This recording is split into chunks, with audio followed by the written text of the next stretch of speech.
Hello, and welcome to Hope for Felons podcast, where we discuss felons and everything in between. Your host for this show is Douglas Van Vliet.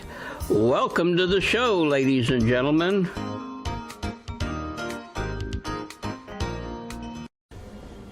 Hello, and welcome back to another episode of Hope for Felons podcast. It is so good to be back on the show with you today. As we are talking about the issues with police brutality and basically misconduct with our law enforcement. First, I want to say to go out and check us out on our website, www.hopeforfelons.com. And we also have a live radio station. Sometimes it has recordings, but you can reach us there too on our website. You can listen to all of our podcast and our radio station, and I know it will be a blessing to you. Let's jump right in. As we have seen, the recent conviction of the officer that killed George Floyd, we see that he was convicted on the 3 counts by jury, and I was very surprised to see that. To be honest with you, we know that he did, in fact, was the reason for George Floyd's death. But, it seems to me that these days it is really hard because we do not hold the law enforcement accountable like we really should. Some law enforcement have said, look, we're getting out of this. It's too many issues. We think that it's time to actually, get out of it. And because really, in this day and time, it wouldn't be worth it. I wouldn't want to be in any law enforcement at this time. I mean, some people say that if you're a good officer, it really shouldn't matter. But personally, I believe that you have good and bad law enforcement. Especially when they go just talking out the side of their neck, I've had law enforcement that was just hateful. I mean, just plain up hateful. And, I look at it like this, it don't matter what a person's crime was that they're convicted of, or they are being arrested for, or whatever the situation may be. There's still a way they are supposed to be professional about everything that they do. So any comments that they feel like personally towards them or whatever, or they feel some type of way, they're not supposed to make that known. They're just not. I mean, but we are all human, and humans do make mistakes, but I really believe that when they are in the wrong, they have to be held accountable.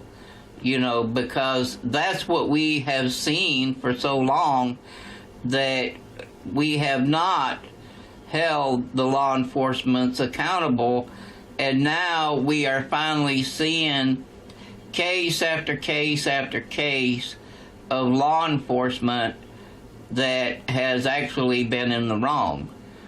And I really hope that, things change. We need a change. And people has voiced their opinion that they're tired of this action going on. And, we see it every day now. Every day there is something new breaking news about an officer that has shot somebody, breaking news of something. It's always something lately. And I believe that we are going to have to hold all law enforcement accountable for their actions.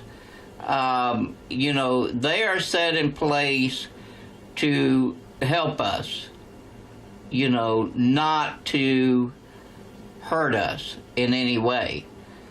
So regardless if they're talking to you bad and inappropriately and not acting professional, then that's a problem.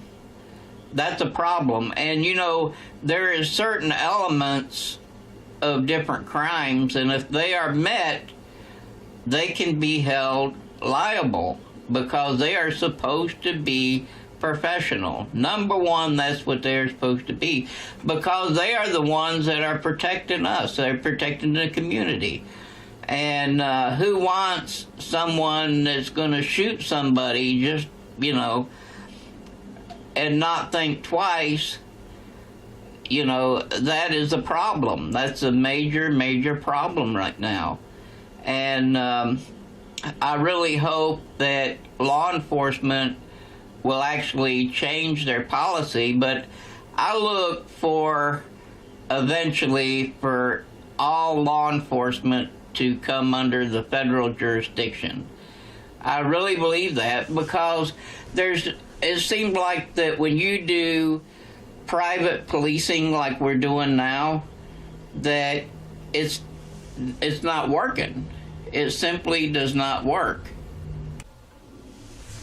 But I think the big problem here has been, too, is, you know, I don't promote the rioting and looting that's been happening in these protests. The protest, I think, has made America realize that there is a problem. And now they are seeing that there's a big problem. But at the same time, you know, we really have to take in consideration, because there was a few times I was saying, you know, why pay all this money to law enforcement if they're not going to do the right thing? And, you know, it really had me having mixed emotions whether I feel like we should continue the law enforcement as it is. But I really believe that they need to have a whole restructure. And, you know, if they have been found in any way, shape, or form violating a person's rights or whatever the cause may be, it's time really to get them out. You know, because right now, it's not good for any officer at any department to be sanctioned, because it really looks really bad on that department. And it seems like that a lot of these departments is trying to cover stuff up, but at the same time, I don't think that, you know, it's not going to hold up, because eventually it's going to come out and that department is going to suffer serious consequences in the long run from the government. I mean, because, you know, you have the federal government that can step in at any time.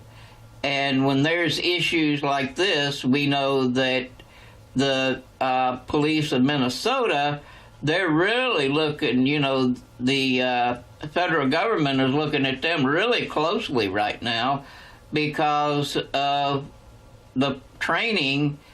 And now they're saying that Derek Chauvin had 20 issues before this actually came. Okay, if a person has that many issues, it's time to get them off the force and get somebody new in there. I think that we are going to have to start looking at stuff like that very closely, because if we don't, then we're going to continue to have issues with law enforcement. Well, that's enough today. I hope you liked the episode, and if you have any questions or comments, please email me at info@hopeforfelons.com, and I will get back to you. And also, don't forget to be the first one to send me a message, and you will get something very, very nice. So until next time, stay safe and God bless you, and we'll see you soon.